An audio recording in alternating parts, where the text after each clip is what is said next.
Uh, Ladies and gentlemen, good afternoon. Hello. If you can just focus on us a few minutes. Ladies and gentlemen, we're going to start because we have 3 round tables and we have a lot of speakers, and it is a pleasure once again to host you at the WISE Seal Davos event. So this is the 19th year that we do this in Davos. So WISE being a Swiss cybersecurity company, thank you very much. Being a Swiss cybersecurity company has been very much focused on bringing cybersecurity as a main discussion topic in Davos. We started very early with a small breakfast. We got bigger into big events, and now in the Europa Hotel, which we have been doing for nearly 10 years now. This event is in cooperation with the Tech Accord, and we have speakers that represent this amazing group of the Tech Accord, which are companies, leading companies of the world, and they are working together towards cybersecurity issues and defending critical assets around the world. So today is going to be, the focus is going to be artificial intelligence, but obviously cybersecurity has a major component on what is going to happen in artificial intelligence in the future, as AI has been reported by the web to be one of the risks in the next 10 years. So is that a risk or is that an opportunity? Maybe both.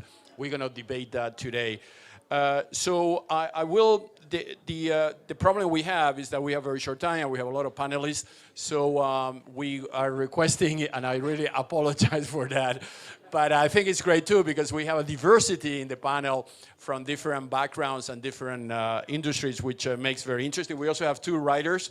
There are 2 books, one done by Mark Minevich, or Planet Powered by AI, which is a bestseller in the United States, and also by our friend David Shearer, Basic AI. This book, by the way, I think is available, right? You are in the back corner. Yeah. Great. So you have two amazing writers with us as well, which are going to comment. So in order to start, I will ask the panel to introduce themselves directly. I think it's the easiest way. And then we start with the Q&A. So the microphones are available. Yeah, Anastasia will give you the microphone. So maybe let's start with you, Navroop. Yeah. Thank you, Carlos. Is it on? Okay. So now it's on. All right. Thank you very much. First of all, I just want to thank Carlos for, you're the real veteran here, so thank you for hosting such a diverse group of people. My name is Navroop, founder CEO of the Digital Economist. Many of you also know the Africa Coalition. We're also the pioneers of that. So welcome to all of the community as well. So what we do is we're a think and do tank based in DC. We work on all things Web3, sustainability, and governance, and build out knowledge pieces that are missing in the economy. So when we talk about risks of AI and emerging technologies, where is value being created, where is there risk emerging? If you don't mind, please keep silent so we can...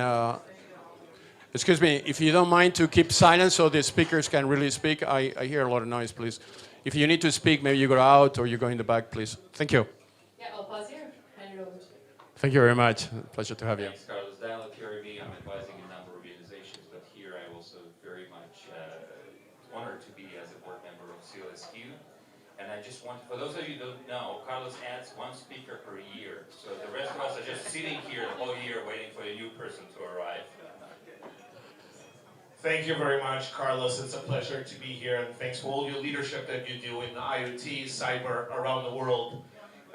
It's great to be here in Davos, and I'm a book author, as Carlos mentioned, but I'm also a strategic thinker on AI, how it relates to the national AI agenda, also the leading enterprises worldwide are leveraging some of our capabilities. I'm also an investor in a number of companies in the AI space, and also a columnist at Forbes discussing AI. So I wear many hats. I'm excited to learn about what we are going to do as a group regarding security and AI. It's a big topic, and I'm glad to discuss it, representing the United States. Thank you.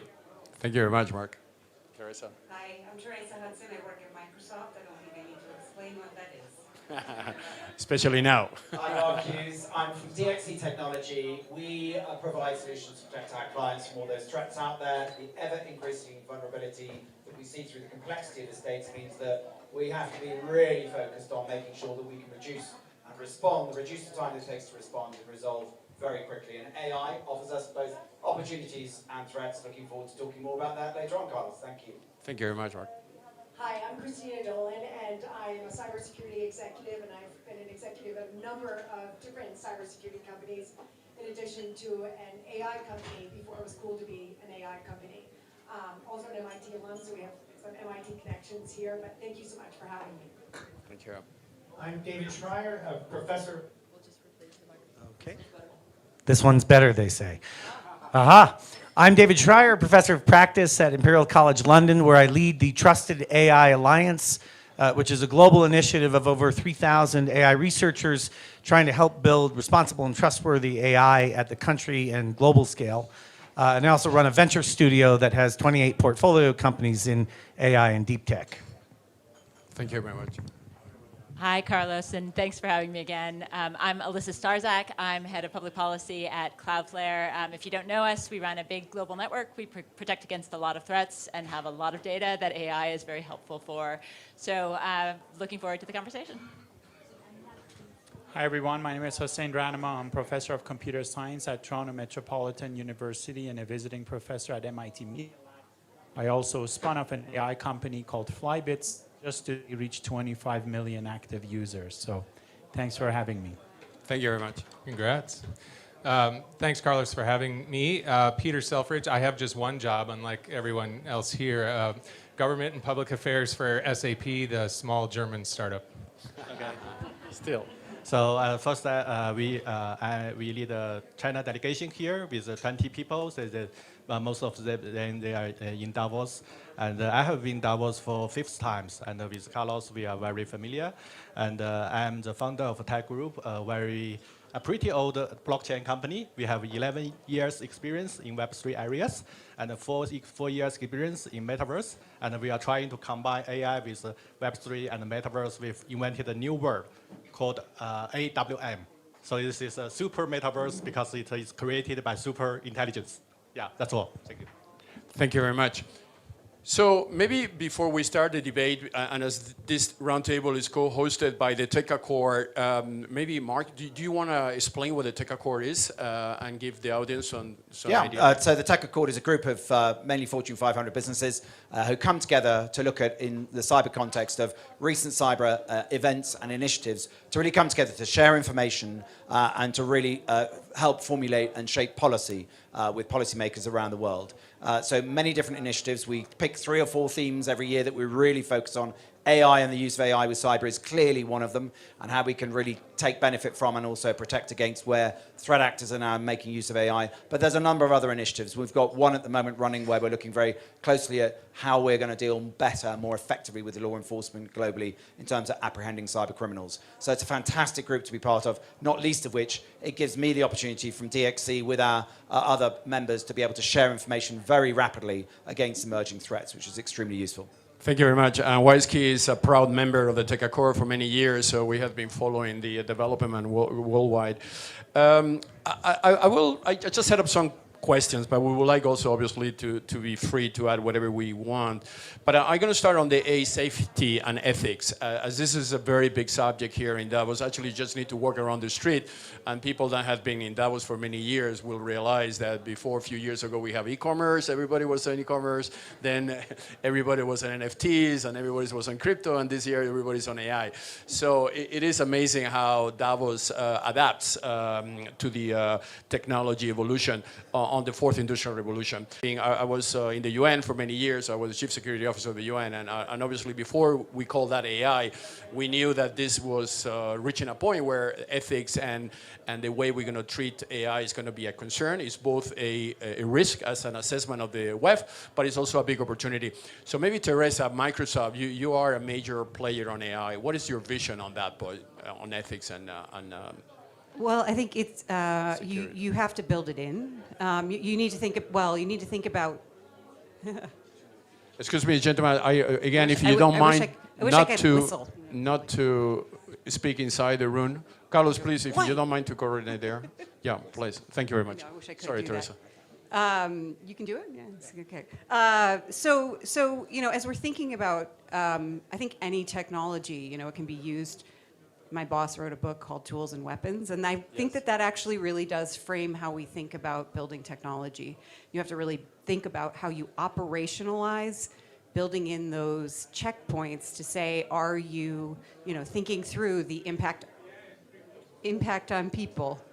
What are the unintended consequences? What can we learn from other technology that has been out in the world and has a good impact on people? Social media gives people a chance, for example, to participate in democracy, but it can also be used for harm, and we've seen the spread of mis and disinformation. So what can we learn from that? How do we operationalize that, both through principles, but then really through engineering process to say, pause and think about this? I think it needs to come from the leadership of the company, and luckily it does. Absolutely. Thank you very much, Teresa. So maybe staying a bit on the policy aspect, Mark, you are advising many governments, including the US government, on AI policy. What is your advice to them? What are you telling them to do, and how to prevent eventually that AI becomes a future liability and a problem versus an opportunity? I think President Biden hit it correctly. President Biden's act is an act that balances innovation.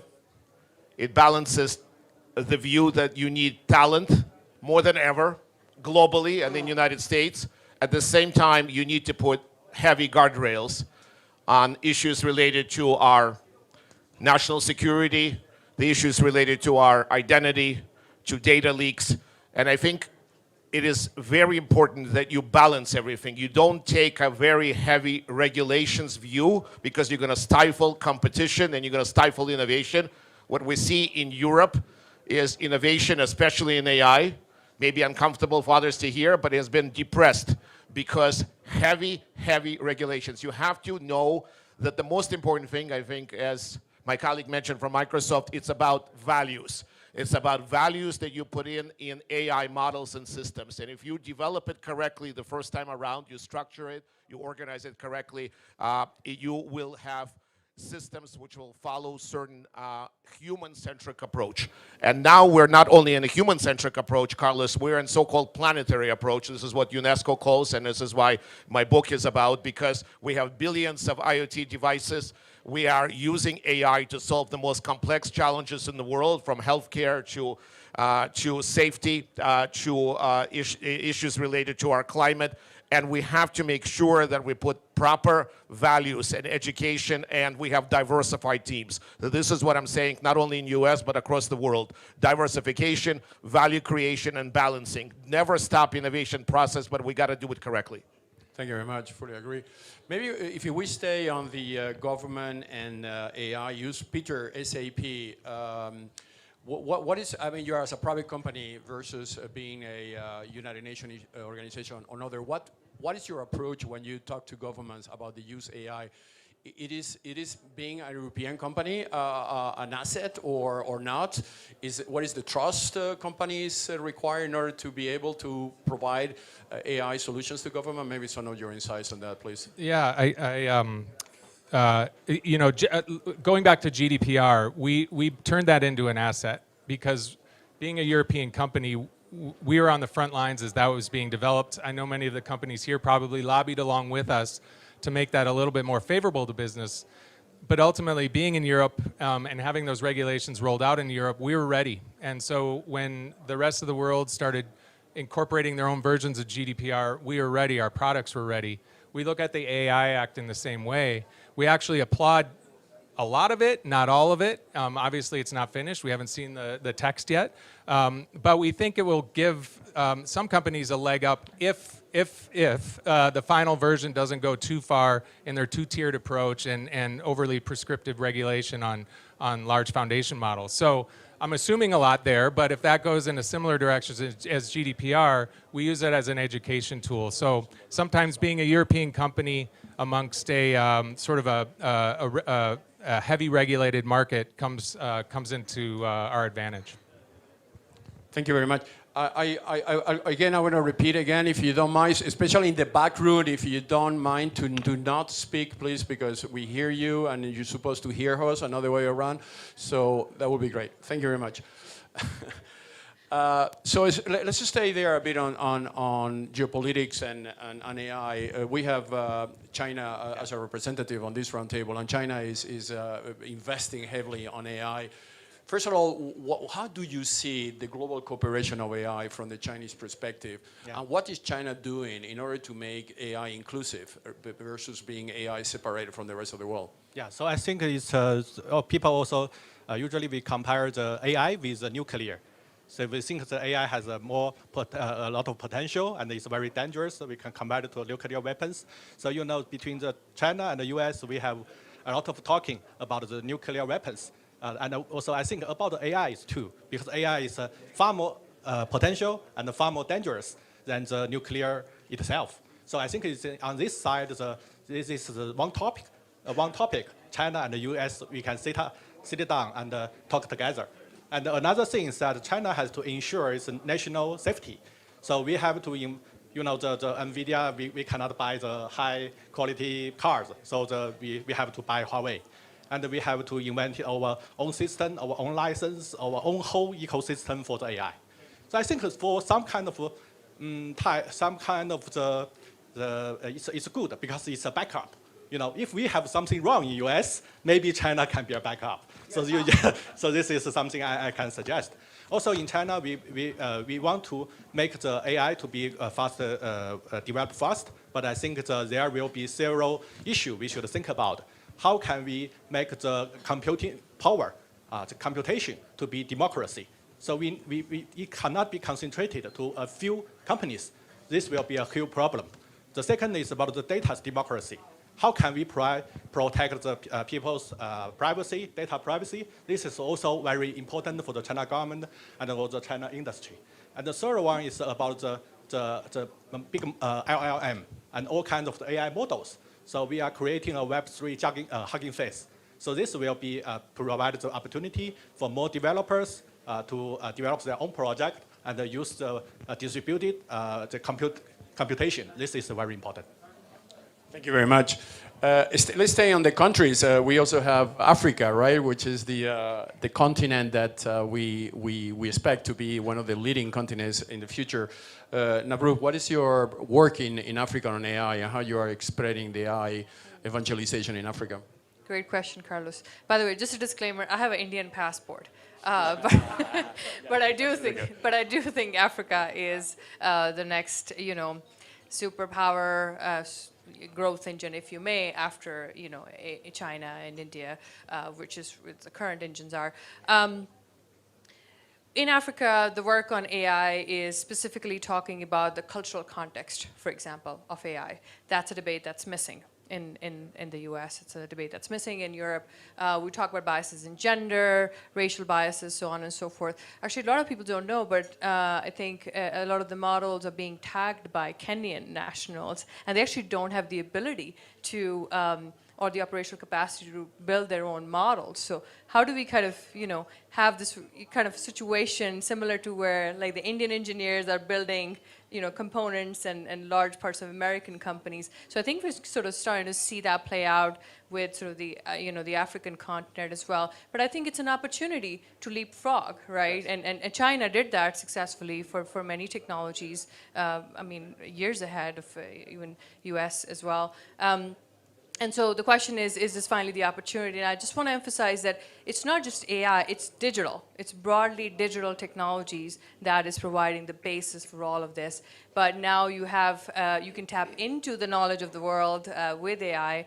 I think that's a very powerful thing. I mean, I think just this room being full speaks volumes about that. The fact that we have, you know, a demographic dividend that Nigeria is going to be kind of coming up with after India, which is the youngest population right now. So you will see I think the influence of the continent across the world as well if it's done correctly. And that's up to Africans to do, really, with the help of the world. Thank you very much.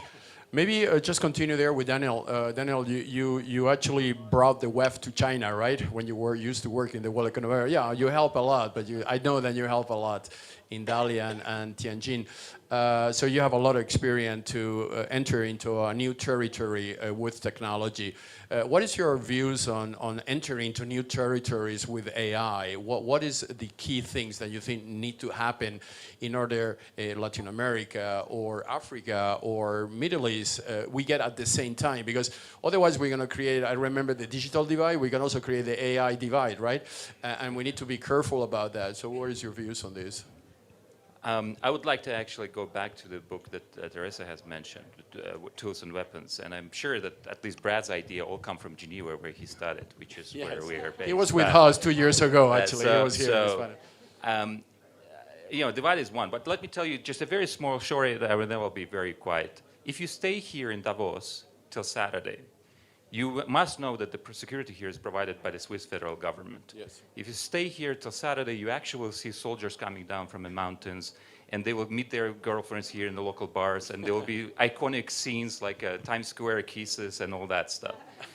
But one thing you probably don't know is that Swiss Army loves us. And the reason why they love us is because they get to exercise once a year, and this is their full-fledged exercise. Swiss Air Force loves us too, because they get all the fuel they will need to fly all the jets, and once a year they get any budget request approved, just like that. You know who doesn't love us?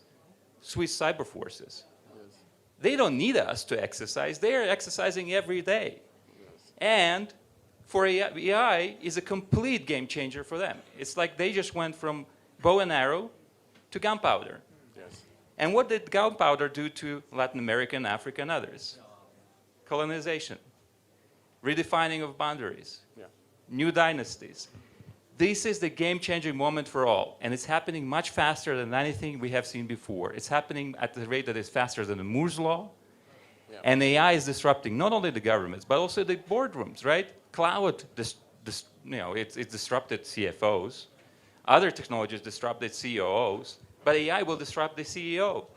So I would take it very, very seriously, be it in the boardroom or any governmental building. Thanks, Carlos. Thank you very much. Very good point. If we stay there, is that education a way of achieving that goal? Maybe we have two MIT professors here. Maybe starting with you, Hossein. What's your view with it? And what else you think we need to aggregate here? I think classically, if you think about it, AI has always been taught in a computer science or an engineering department, at least until about 8-9 years ago. And what is changing now is that all schools, most post-secondary institutions around the world are looking at AI as an interdisciplinary phenomenon. So we now have programs that we are bringing students from design, business, engineering, fashion, performance to come together to really understand the philosophy and the principles of AI without really worrying them about, oh, you have to know statistical modeling and calculus before you can use AI. And I think that's important because, as Neil mentioned, I don't think AI will no longer be a CIO or a CDO mandate. It's a CEO mandate. It's a board mandate. Yeah. And now if you want to define OKRs, talent will be a #1 priority. How do we bring talent to our organization that can understand AI, biases, generalization, ambiguity, privacy, portability, explainability of data, but also can understand the implication of AI in healthcare, in retail, in finance, and we do not have any program in the world at the moment which is mature enough to be able to develop that talent at scale. So some of the work that we do at MIT and in Toronto is to create these AI super courses that are very interdisciplinary, and we build tools, no-code tools, easy-to-use tools, so that even that journalism student can actually use these tools to build capabilities for the future. And I think that's very well needed. And the last thing I say is this is not just needed in post-secondary institutions, this is also very important in K-12. Kids should understand the precautions of sharing data. What does it mean? What does it share data to train a model? What does it do to my profile when I grow up? And that's basically what we also need to do in K-12 education. Thank you very much. Lisa, maybe with you on cooperation on AI between both companies and government. Is that something that is happening? I mean, Core obviously is a good example, as we did on cybersecurity. But cybersecurity maybe is easier to cooperate than in AI. I don't know. It's maybe more well-defined what the cooperation should be. Maybe your views on that and what you are doing in your corporation on it.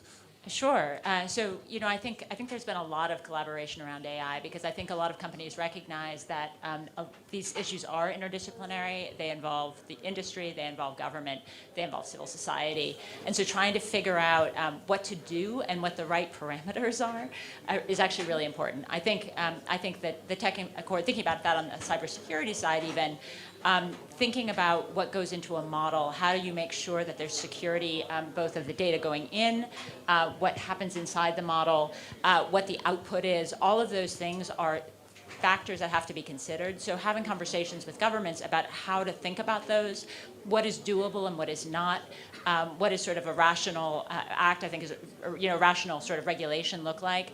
I think it's a very new space. And so unless you have industry involved, it's not going to work. And so you have to have those conversations because government is looking to regulate for good reason, but you want the regulation to be something that is good, actually does what it's supposed to do, puts controls in place, but also is something that allows AI to develop. So it's a balance. Absolutely. Thank you very much. Again, sorry, gentlemen, if you don't mind, speak outside, not inside. The room is very small and we have an echo, so if you don't mind. Thank you. Okay, so in that line, David, MIT, you also created your own company.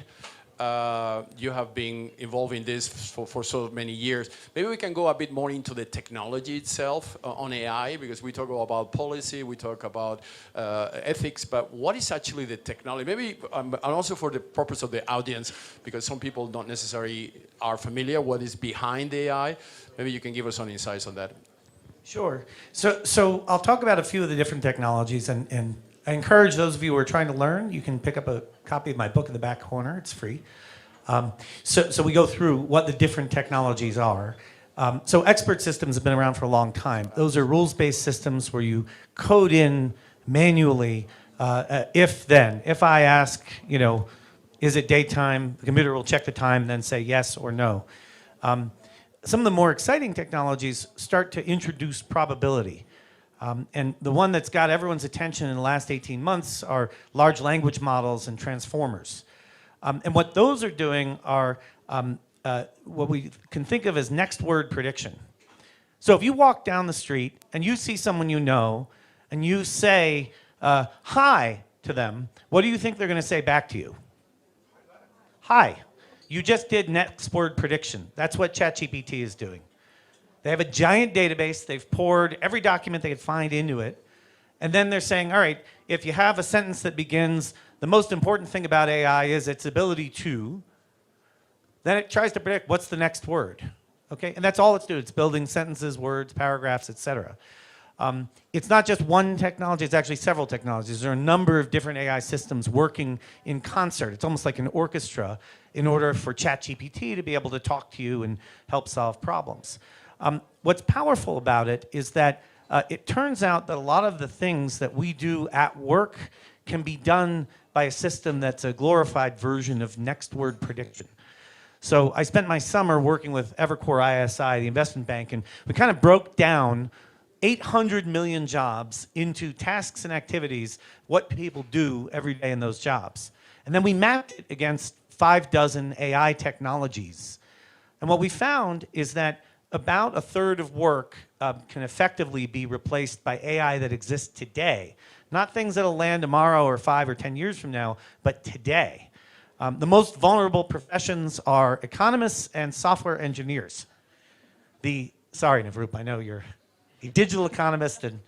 And so the least vulnerable professions are ballet dancers. So while I don't suggest that we all become ballet dancers, I do suggest that, with no-code systems coming, as Hossein was referring to, and basically the ability for anyone here in this room to simply describe a problem to an AI, and it will respond with the answer, the solution, we need to lean in what we do best as humans.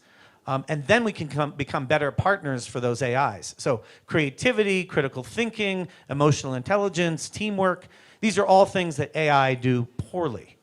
If we partner, if we bring that to the AI, we can get the most out of these systems. Thank you very much, David. Maybe apologies for being the last one, being a lady. Cristina, you are an expert on ESG, and I know that the interrelation between sustainability, AI, cybersecurity, how you combine all that, how you equate all that. So I have a little bit of a contrarian view with respect to AI, because I actually think that when you look at every industrial revolution, it's caused a tremendous amount of chaos for people in specific roles, but it's created huge amounts of opportunity. And if you look at this new industrial revolution, there's a lot of forces at play that are creating a lot of new opportunities. But one area that I'm specifically interested in is in healthcare, right? So UN sustainability goal is about what? Healthcare for everyone. Well, it just so happens that there aren't that many people who want to be doctors. So please tell me how you're going to have healthcare for everyone if nobody wants to be a doctor, right? But if you're able to get data and use a responsible data set and responsible AI to be able to generate tools to help maybe people who are not necessarily, your chances of having great healthcare on a global basis are much greater. So I think that there are some great opportunities, and I hope that in trying to make AI safer, we don't sort of curtail its abilities and maybe look at, what's the data that's being used, make sure that's responsible, understand the models, versus basically saying, well, let's just stop AI as a whole, because I think it can do a lot of great things. And as we've seen with every industrial revolution, it creates a lot of chaos, but those who understand it and look are going to create great opportunities. Thank you very much. Maybe just a bit more in the technology itself, Mark, especially on the cybersecurity component of it, some ideas of it? Yeah, so let's get down and really just talk about what's actually happening today. So the phishing emails. Who's received a badly worded phishing email recently? Still, a few of you. Oh, well, there's a few out there. WormGPT, we've probably heard about it. Phishing emails, almost that first line of defense of users now receiving emails that looked rubbish. Sort of almost gone away. So we're already seeing threat actors using now the types of tools that have been talked about, the AI tools already, and that is really doing two things in the world of cyber. One is it's increasing the pace at which threat actors can do the stuff that they've always done. Social engineering is another good example. The use of deep fakes, my password is my voice. Those sorts of things are now becoming vulnerable in a way in which they were not vulnerable before the advent of some of the application of the AI tools that we see. Reverse engineering code as another good example. However, they are getting quicker, and so their pace is getting better at what they're able to do. The barrier to entry is also coming down. So the reality is today, AI is already being used out there by threat actors effectively. The good news is that what it actually means for organizations is that they have to reassess, and if they reassess well what they are doing, it's not just about doing the same things that they have been doing faster. It's about re-examining what really is the approach that they take to cybersecurity. I'm actually quite optimistic because I think that creates a change in the thinking. And of course, when you get beyond the thinking, and at DXC we have a number of tools that we put in place to help customers really assess that, to deal with that, to keep them one step ahead. What that then does, it then takes you into a position where you can then actually apply AI defensively.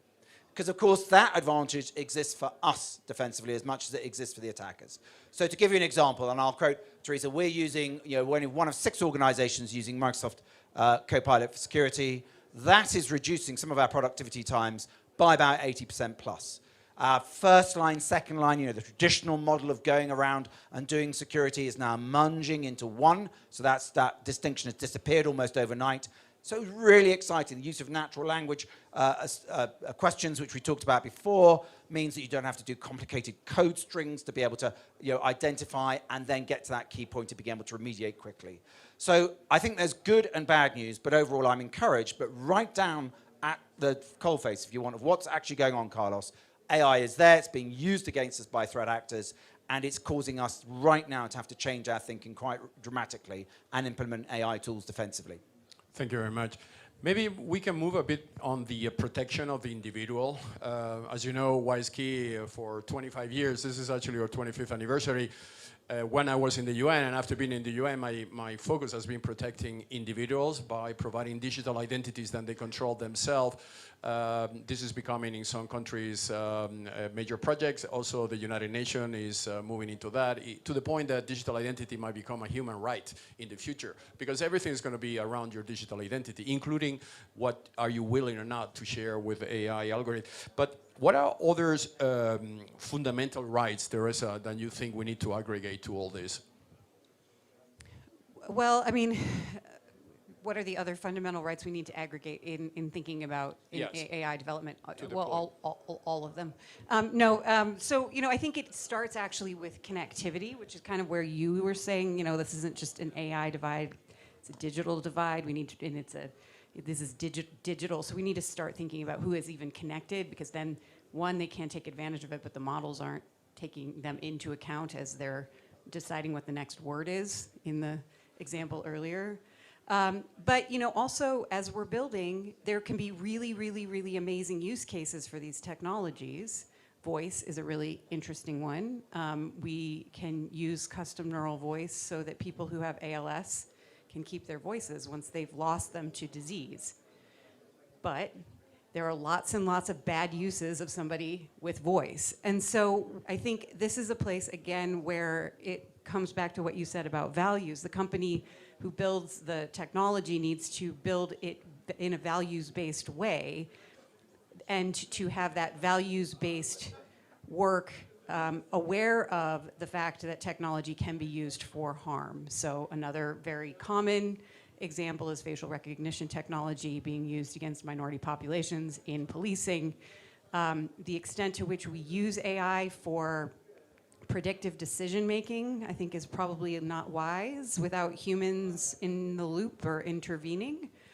And of course, everyone is worried about mis and disinformation, deepfakes, and participation in democracy, especially in this year that is the biggest election year in the history of the world. Yes. And so all of that, it's sort of like you have to be able to hold all of those many, many things in your mind as you're developing, and have enough steps in your process that you're thinking through that, and that you're seeking input from communities who will be impacted by the technology to help build it in ways that respect people's fundamental rights. Thank you very much. And maybe staying there, the European Union just a few weeks ago decided in issues related to the regulations related to AI. You being a European company, is that an obstacle for AI growth for European companies to have that type of regulation? Are we doing the same thing Chinese are doing, or regulating AI? Is that maybe the future, or everybody moving into regulation? Or maybe your views as a SAP. Excuse me, gentlemen, once again, if you don't mind to do not, thank you, please. Well, this is like an AI algorithm. I have to repeat the thing every 10 minutes. Yeah. Yeah. Yeah. Yeah. First, the final text of the AI Act isn't yet out, so it's hard to tell how it will impact, and the implementation is several years out too. And one of the greatest fears is by the time it's implemented, what's it regulating? So there's a lot of unknowns, even though a lot of the texts and the negotiations from the trilogue are sort of well known. I think as Alyssa stated, regulation is coming, and I think it's important for all of us here to get involved in sort of educating those regulators and the lawmakers, the policymakers. I think there's a huge gap. Technology always grows faster than sort of policy making and lawmaking. That gap is growing, and next year when we're all sitting here talking about quantum, that's just going to go straight up. So I think industry and society needs to get more involved. This has been said already by a number of panelists. It's an all-in thing. Industry needs to talk to academia, needs to talk to policymakers, and it needs to go around in a circle if we're going to have smart regulation. So that the technology can build trust and take off. By the way, maybe a point on quantum. Is quantum going to accelerate AI to AGI? Is that something that you see happen? Yes. Yes. Yeah. I don't know. There's guys who are smarter than me. Any other reaction to that? Yeah. Yeah. So I was riding on the funicular with Steve Suarez, who used to be with HSBC, and he said quantum will give us faster garbage. Yeah. So, but think about it. I mean, you know, it's garbage in, garbage out. So if we don't understand the principles that Hossein is trying to instill through his AI super courses, we give bad instructions to these things, they're going to give us mindless reams of garbage. Yeah. The clutter that clouds our inboxes is going to get worse. So quantum can be very exciting and solve a lot of problems. It also could create a mass headache for you. Totally. Actually, one of the applications we see happening in quantum, which is applied to CLSQ, is post-quantum capabilities at the microchip level. So we are programming the chips to be able to defend a quantum attack without even knowing what that quantum attack will be. So it's very theoretically, but we are working on that. And I think this is maybe something very concrete. Any other reaction on the quantum aspect? I think, as David mentioned, I think at the moment the thinking around generative AI is that we add more parameters and then we are going to have better GPUs and TPUs and then quantum. I am generally optimistic about where AI is going, but what makes me really worried is that very few people talk about the data around this AI. Yeah. Some of this data belongs to us, some of it belongs to corporations, some of it are public. If we really don't understand the data ecology and the contracts and the privacy of this data, yes, we can compute faster, but can I actually be comfortable about building a GPT-like interface to talk to the metadata of my personal photos and say, show me a day that I was very happy walking in nature with my mom?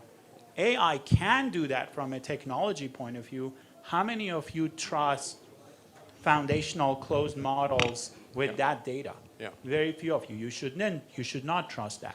What company trusts, building predictive services saying, hey, show me where I'm going to run out of money? You're not going to expose that. But would you want to have that on an encrypted chipset that you can only access it through a token?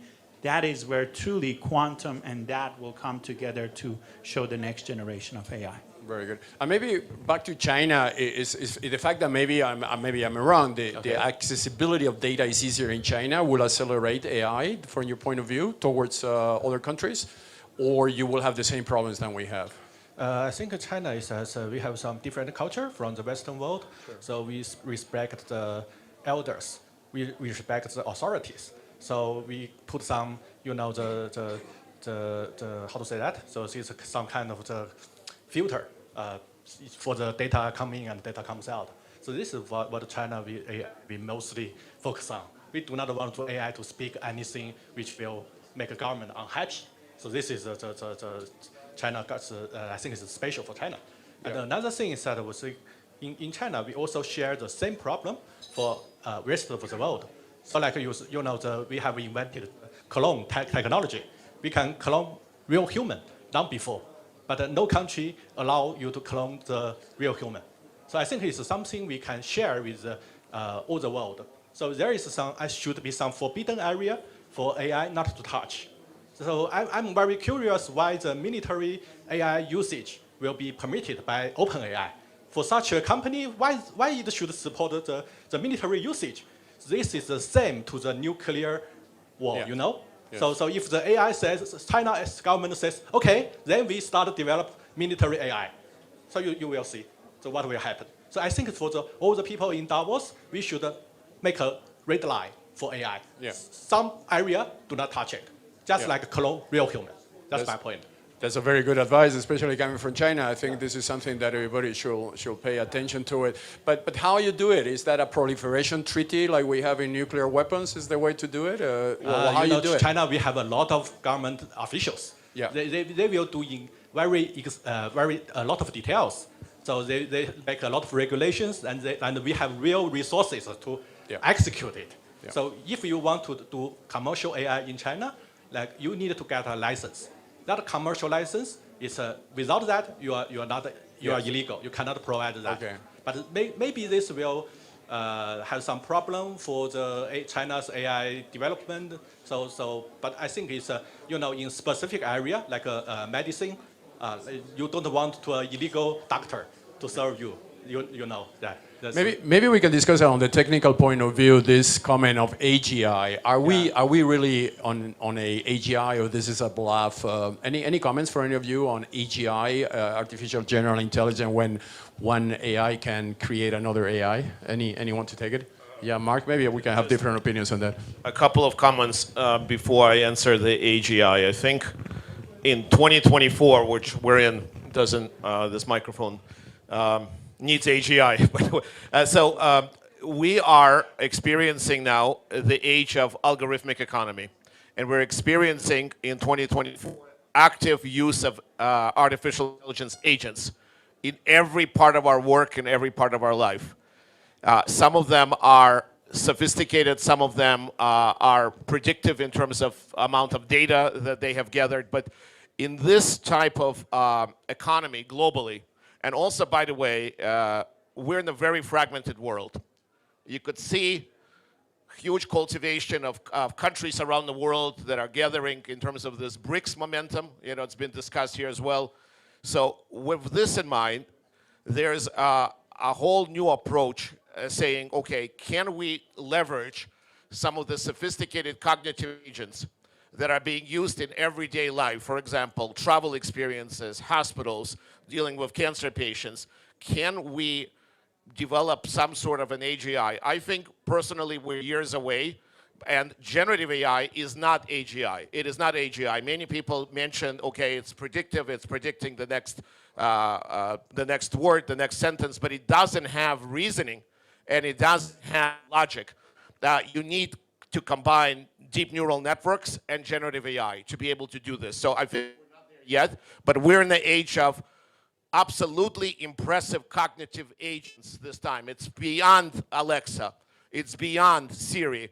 We're going to see something that every part of our life, every part of our work, and this is why the direction was going into autonomous enterprises. If we're entering the age of autonomous enterprises, we're going to have intelligence built in many of those companies. So I think there is process, there is progress in some of those things. It's not full AGI, but we got to be careful. If we're moving in a direction where companies are going to be autonomous, what is the role of everybody in those companies?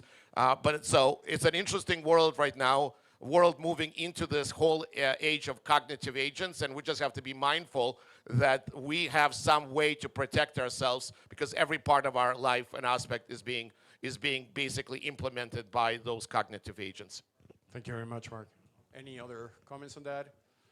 If not, we're going to open the sorry, you wanted to say something? Yeah, please. You too. Sorry, I didn't say you. I just wanted to quickly add. I mean, it's fascinating. I think sort of the futuristic type of future casting, but as an economist who doesn't spend most of our time doing predictions, I think the reason why we're seeing so much industry focus on AI right now, it's because of the economic value it's going to add to the global economy. Sure. It's really as simple. I mean, the model of OpenAI, ChatGPT is a good old subscription. So there's nothing groundbreaking happening there. So I think it's also just important to remember, like here, of course, we have visionaries and thinkers, but the sort of capital that you're seeing moving in is the economic utility that it provides, the fact that this technology is going to transform the global economy and how we do work, the future of work, the future of business, how we relate, productivity, all of those things, first and foremost, because that's the first thing big corporations are dealing with. And I think some of the sort of the more fantastical use cases, come after the fact. So I just want to kind of, perhaps ground that a little bit. So 2 cents there. Thank you very much. Do you have a comment? Yeah, so I think it's a very fundamental thing we can think about is how we should make the difference between the AGI and the real human start from here. So it's as early we can put some kind of the recognition. We know the OpenAI, they have issued the vote coin. So they use the iris to recognize the real human. But I think we need more, like I know the WestKey, you are developing a lot of DID system. Yeah. For the DID, right now, the most important thing is want to record all the behavior of a real human and anonymous. Yeah. So I think it's very important to differentiate the AGI from the real people as early as possible. So in the future, we can create a real human society, not full of all kinds of AI bot. Yeah, actually, there's a test in ChatGPT. If you go to ChatGPT and you say, "Do you know who I am?" They will ask you all kind of things without telling you who you are, which actually goes back to the internet. You know, there was this dog in a computer saying, in the other side, the internet doesn't know you're a dog. So we are still unable to identify a dog and a human. And if you ask the same question about any other AI algorithm, you will see the same answer. The AI doesn't know yet what a human is, so which is scary. Any other? So we have some questions from the audience. So you have a microphone there, please. If you don't mind to introduce yourself, that will be great. Thank you to this distinguished panel. My name is Jamar Montgomery. Hello, Teresa.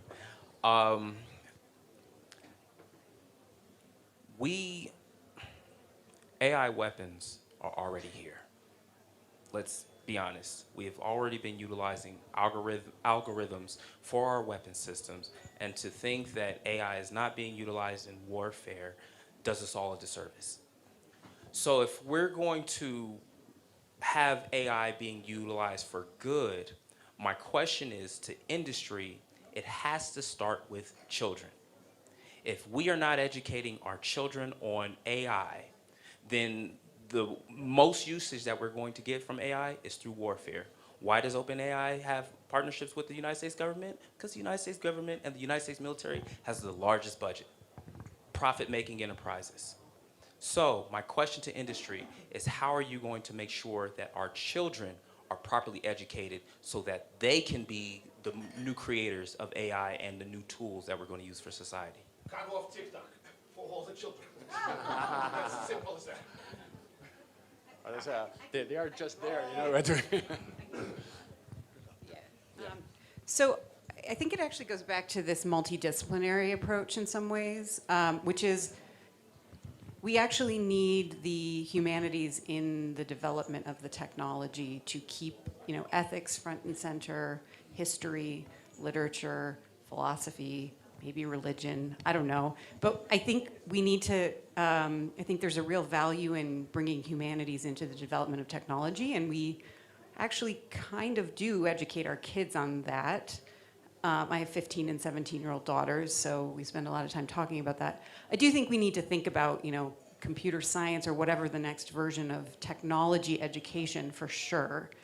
But my sense is you're not going to need as much of that in the future. I'm not sure if I'm right. I should turn to one of the professors who thinks about education.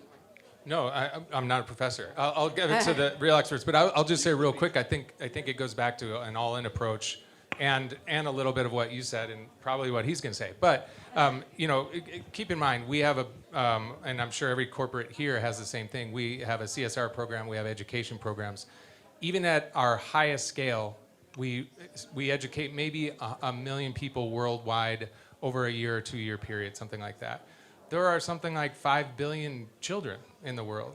So we're a drop in the ocean. And if you add the 10 million that Microsoft does, we're still just a drop in the ocean. So it's got to be an all-in approach. But I'm interested to hear the question to Jose. Yeah, I mentioned some of it, but I think AI education and data education and STEM education in K-12, from K all the way to 12, the North American system, and equivalent in Europe, I think is really important.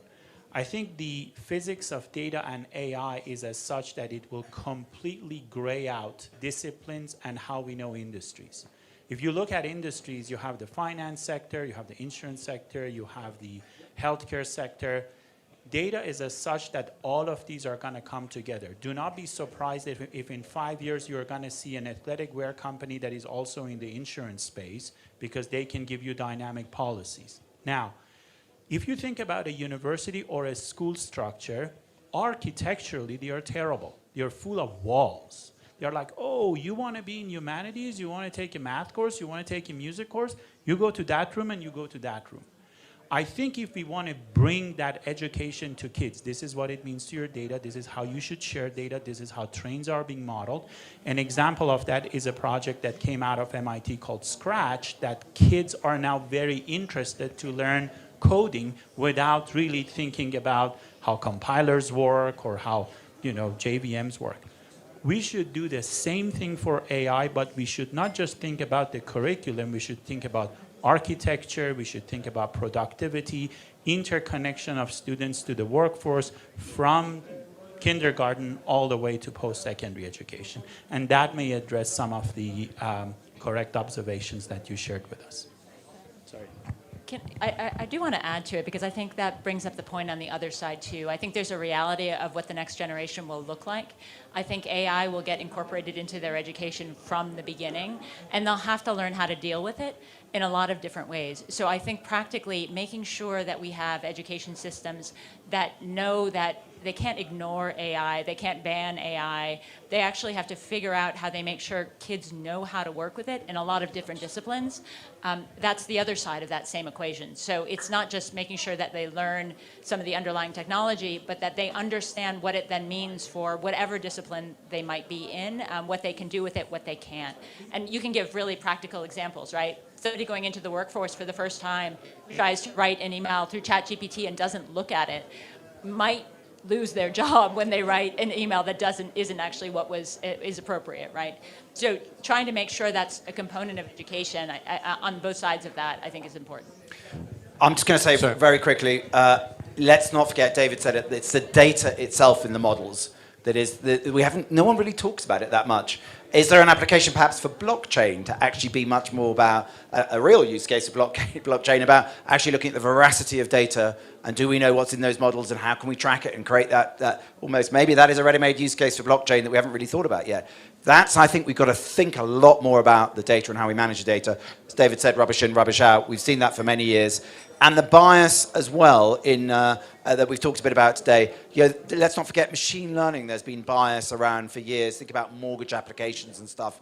We've seen that. So we can draw on some of the experience we have. But let's not forget the data is absolutely key. And how do we really make sure that we focus our attention on getting the right data in and ensuring that it's not manipulated for nefarious purposes? Just very quickly on that point, I think in terms of education, our education in the United States is very generic. It is not focused on individual students. And with AI, you now have a chance to actually individualize, hyper-personalize education.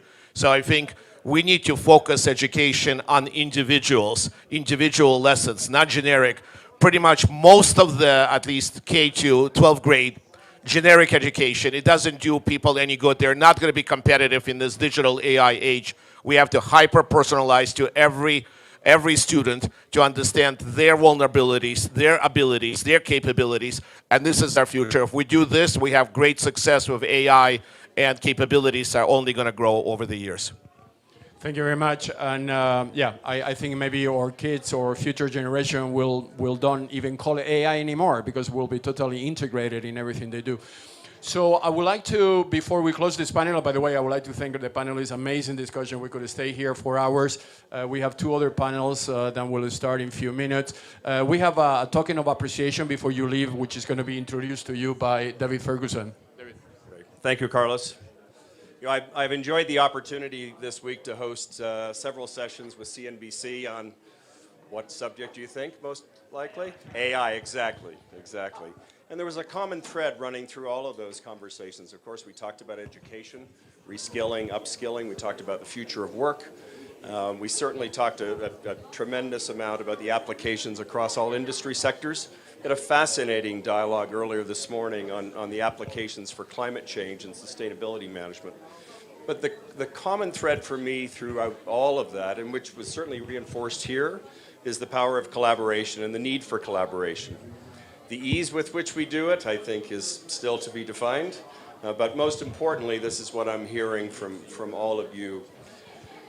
I'm very honored, and WangWei, will you come and join me? Okay. I'd like to introduce to you a very special guest. I'm an investment banker by day, and WangWei and I have had the opportunity of collaborating together between the United States, China, and across Asia for almost 20 years now. 5 years ago, WangWei arrived here at Davos. I should probably note as well that WangWei is considered the father of modern M&A in China. So WangWei brought the Western style of mergers and acquisitions and foreign direct investment to the country and has been a tremendous philanthropic leader throughout all of that time. together with WiseKey, we have been thinking about how can we possibly recognize and, of course, selfishly encourage more innovation from those of you who have already proven a desire, a willingness, and capability of having an impact. And so we have created the Davos Innovation Award. This will be the inaugural presentation of this award, and we'd like to begin by presenting this award to each of you this evening for being here. Andreas? Yes, yes, please, that would be tremendous.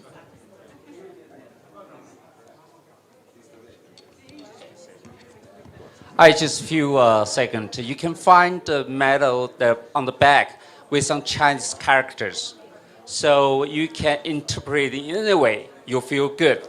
So like an entrepreneur or fortune, whatever. So that's just a good sign for all of you. Thank you. Great. Thank you for all you've done and all you're yet to do. Thank you, everybody. Just a big hands to the panel, please. I think they did a great job, and it's a great panel. And you have that now in the collection to remember that important day on where we all agree that we have to work together toward AI and help the future generation. Thank you very much for your attention. It's always a pleasure to have you here, and hope to see you again next year. Thank you very much. And thanks for the audience. Very interactive audience. It's impossible to keep you talking.